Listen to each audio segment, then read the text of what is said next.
عبداللہ بن مسعود رضی اللہ تعالیٰ عنہ کی بخاری مسلم کی صحیح حدیث ہے. عبداللہ بن مسعود جو نبی کے سفر حضر کے ساتھی ہیں فرماتے ہیں اللہ کے نبی نے کبھی بھی 2 نمازیں اکٹھی نہیں پڑھی ہیں سوائے حج کے موقع کے. کبھی بھی 2 نمازیں اکٹھی نہیں پڑھی ہیں آپ نے. لوگ کہتے ہیں کہ عبداللہ بن مسعود کو پتہ ہی نہیں ہوگا کہ سفر میں ہو سکتا ہے ان کے سامنے نبی نے پڑھی ہو, نبی نے یعنی جب پڑھی تھی تو اس وقت سفر میں نہ ہو, تو یہ بات بھی غلط ہے. عبداللہ بن مسعود سے صحیح سند سے یہ بات بھی ثابت ہے کہ آپ نے فرمایا کہ نبی نے سفر میں 2 نمازیں اکٹھی پڑھی ہیں. ایک طرف ابن مسعود کہہ رہے ہیں کبھی بھی اکٹھی نہیں پڑھی, ایک طرف کہہ رہے ہیں پڑھی ہیں. اس کا مطلب جو پڑھی ہیں اس کا مطلب کچھ اور ہے, اور نہیں پڑھی ہیں اس کا مطلب کچھ اور ہے. جو پڑھی ہیں وہ ایسے پڑھی ہیں کہ ظہر کو مؤخر کیا آخری وقت میں پڑھا اور عصر کو مقدم کر کے اول وقت میں پڑھا. اس طرح سے پڑھنا ثابت ہے. یہ جو بخاری مسلم کی حدیث ہے نا, اس میں اب انجینئر نے بہت بڑا بلنڈر کیا. میں آپ کو بتا رہا ہوں نا کہ مجھے وقت ملے دعا کرو. اس کو میں ایسا ایکسپوز کر سکتا ہوں الحمدللہ کہ, لیکن اس کے اسٹوڈنٹ ڈھیڑ بہت ہیں. مسئلہ ان کے ساتھ ہی ہے, اتنے بڑے بڑے بلنڈر یہ آدمی کرتا ہے. جی نیکسٹ کوسچن نمبر 23 ہے, شہروز بھائی کا ملتان سے پوچھ رہے ہیں کہ سنن نسائی میں ایک حدیث ہے 3013 میں عبداللہ بن مسعود کہتے ہیں کہ نبی صلی اللہ علیہ وسلم نماز پڑھتے وقت سوائے مزدلفہ اور عرفات کے کہیں بھی جو ہے نا وہ جمع ایک ساتھ نہیں کرتے تھے, یعنی کہ جمع سوری کرتے تھے. اور نسائی میں ہی حدیث ہے 596 جس میں عبداللہ بن عمر مغرب اور عشاء کو جو ہے نا وہ جمع سوری کرتے ہیں. تو حنفی اس پہ دلیل دیتے ہیں کہ صرف جمع سوری صحیح ہے, تو آپ تینوں کے قائل ہیں تو کوئی دلیل دے دیں آپ. نہیں, بالکل انفی غلط دلیل لیتے ہیں. دیکھیں یہ اسی طریقے سے ہے کہ میں پگڑی والی حدیثیں لے کے ٹوپی کا اور چادر سر پہ لینے کا انکار کر دوں. جمع سوری والی حدیثیں لے کر جمع تقدیم اور جمع تاخیر کا انکار کیسے ہو جاتا ہے؟ یہ تو الگ سے حدیثیں ہیں. رہا ابن مسعود کا یہ کہنا کہ نبی الاسلام نے کبھی بھی نمازیں جمع نہیں کی ہیں, تو یہ ابن مسعود کی جو سٹیٹمنٹ ہے وہ بالکل غلط ہے. یہ ان کے علم کی حد تک ہے اور غلطی لگ سکتی ہے. عبداللہ ابن عمر کتنے جید صحابی ہیں, وہ کہتے ہیں میں نے نبی الاسلام کو خانہ کعبے میں نماز پڑھتے ہوئے نہیں دیکھا. خانہ کعبے کی وہ جو ایک وہ چوکور سی جو بلڈنگ ہے جس کے اوپر غلاف کعبہ ہے, تو انہوں نے نہیں دیکھا نا.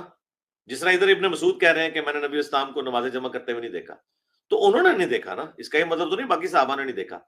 بخاری مسلم میں آتا ہے حضرت بلال نے باقاعدہ بتایا ہے کہ نبی الاسلام نے خانہ کعبے کی اس چوکور بلڈنگ جس کے اوپر غلاف کعبہ ہے اس کے اندر نماز ادا کی ہے. کس کس ستون کے پاس کھڑے ہو کے نماز ادا کی ہے وہ بخاری مسلم میں رپورٹ ہوا ہے. جب یہ رپورٹ ہو گیا تو ابن عمر کا یہ کہنا کہ میں نے نہیں دیکھا تو وہ ان کی لا علمی کے اوپر ہے. یہ ہو سکتا ہے. جب حضرت عمر کو لا علمی والا معاملہ ہو گیا, بخاری مسلم میں حدیث ہے انہوں نے حضرت حسان بن ثابت کو جب نعت کے اشعار پڑھتے ہوئے سنا تو انہوں نے ان کی طرف تیکھی نظروں سے دیکھا, تو انہوں نے کہا اس طرف نہ, میری طرف اس طرح نہ دیکھ, تم سے بہتر شخص مسجد میں ہوتے تھے, میں انہیں بھی نعت اشعار سناتا تھا. حضرت عمر کو نہیں پتا تھا اس بات کا, ان کا گواہ لاؤ. انہوں نے کہا یہ حضرت ابو ہریرہ ہے. حضرت ابو ہریرہ نے گواہی دی اور کہا کہ مومنین نہ صرف نبی الاسلام نے ان سے نعت اشعار سنے بلکہ ان کے لیے دعا کی کہ اللہ روح قدس کے ذریعے ان کی مدد فرما جس طرح تو نے عیسیٰ ابن مریم کی مدد کی تھی. وَأَيَّدْنَاهُ بِرُوحِ الْقُدُسِ. تو حضرت عمر وہاں سے خاموشی کے ساتھ چلے گئے. اب حضرت عمر تھوڑی دیر پہلے تک تو انکار کر رہے تھے مسجد میں نعت اشعار پڑھنے کا, اس لیے کہ ان تک حدیث نہیں پہنچی تھی. تو اگر حضرت عمر انکار کر رہے تھے تو ابن مسعود کو بھی اس طرح کی غلطی لگ سکتی ہے. اب رہا وہ حدیثیں کدھر ہیں, وہ حدیثیں موجود ہیں. جامع ترمذی کھول کے دیکھیں کہ نبی الاسلام جو ہے وہ جمع تقدیم بھی کرتے تھے, جمع تاخیر بھی اور جمع سوری بھی. بخاری مسلم میں موجود ہے نبی الاسلام اگر سفر پر نکلتے ظہر کے وقت تو گھر میں ظہر اثر ادا کرتے, اور اگر ظہر سے پہلے نکلتے تو پھر عصر کے وقت میں جا کے پڑاؤ ڈالتے اور وہاں نماز ادا کرتے. اس زمانے میں میرے بھائی گھڑیاں نہیں ہوا کرتی تھی کہ ایک ایک منٹ سیکنڈ کا حساب لگایا جائے. یہ جمع سوری تو کبھی پاسبل ہی نہیں ہے بغیر گھڑی کے. کون کیلکولیشن کر سکتا ہے جبکہ آپ قافلے پہ سفر کر رہے ہیں, ریگستان میں ہیں. ہمارے پاس تو گھڑیاں, ہم ایک ایک سیکنڈ کا بھی حساب لگ سکتے ہیں کہ آج جو ہے وہ عصر کا ٹائم داخل ہوا ہے 3:55 پہ, تو میں نے 3:55 سے پہلے زور کی نماز ختم کرنی ہے اور 4 بجے عصر پڑھنی ہے. میں تو جمع سوری کر لوں گا. اگلے زمانوں میں جمع سوری اندازے سے ہوتی تھی, آج ایگزیکٹ ہو سکتی ہے.